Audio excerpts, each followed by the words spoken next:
চেষ্টা করো একটু দূরত্বে থাকো, তোমাকে মানুষ ভালোবাসবে।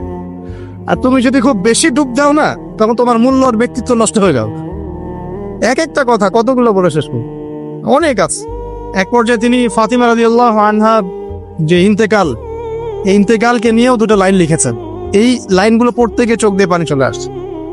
তিনি বলছেন, তোমাকে কতদিন দেখি না, কতদিন শুয়ে দেখি না, কতদিন তোমার কাছে যাই না। সবাই বলে তুমি আমার থেকে দূরে, কিন্তু সত্যি কথা হচ্ছে তুমি আমার কলিজার ভিতরে আছো। এমন করে লিখেছেন ফাতিমা রাদিয়াল্লাহু আনহা সম্পর্কে। হে আমার প্রিয়তমা, তোমাকে কতদিন দেখি না, তোমার চেহারা কতদিন দেখি না, তোমাকে কতদিন ছুঁইতে পারি না। হ্যাঁ, সবাই বলে তুমি আমার থেকে দূরে চলে গেছো, কিন্তু আমি জানি তুমি আমার কলিজার বক্ষ পিঞ্জরে আছো, লিখেছে কবিটি। তো আপনারা একটু পড়াশোনা করবেন।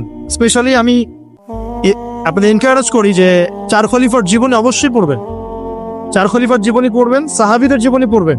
তারা কিভাবে দিন শিখেছেন, বুঝেছেন, পালন করেছেন, প্রচার করেছেন, দিনের জন্য কত ত্যাগ স্বীকার করেছেন, এগুলো পড়বেন। আমি খুব রিকোয়েস্ট করি আপনাদেরকে যে আপনার ইতিহাস পড়বেন। রাসূল সাল্লাল্লাহু আলাইহি ওয়াসাল্লামের জীবনী থেকে শুরু করে একদম অটোমান এম্পায়ার পর্যন্ত ইতিহাসগুলো পড়ে দেখেন। কিভাবে ইসলাম আজকে এই জায়গায় আসছে আপনি চিন্তাই করতে পারবেন। কত চড়াই উতরাই পেরিয়ে যে ইসলাম আজকে এই জায়গায় আসছে আপনি চিন্তাই করতে পারবেন।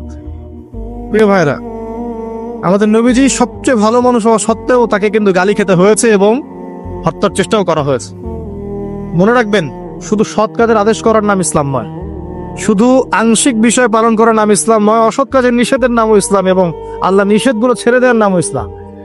আল্লাহ পাক এটাই বলছেন সূরা বাকারা 84-85-তে, তোমরা কি কিতাবের কিছু অংশ মানো, কিছু অংশ মানো না। ফামা জাযাউ মান ইয়াফআলু যালিকা ইল্লা খিযুন ফিল হায়াতিদ দুনিয়া, দুনিয়াতেই আমি লাঞ্ছিত করে দেব এমন অপরাধ করলে। ইয়াউমাল কিয়ামা ইউরাদ্দুনা ইলা আশাদ্দিল আযাব, কিয়ামতের মাঠে সবচেয়ে যন্ত্রণাদায়ক শাস্তি এদেরকে দেওয়া হবে। কাদেরকে? যারা কিতাবের কিছু অংশকে মানি, কিছু অংশ মানি না। পারি না পারি, আগে আকীদা পরিষ্কার রাখবো যে ইসলামে প্রত্যেকটা বিষয়ের হেদায়েত আছে, এটাই চূড়ান্ত দিন, এর বাইরে কোনো দিন আল্লাহর কাছে গ্রহণ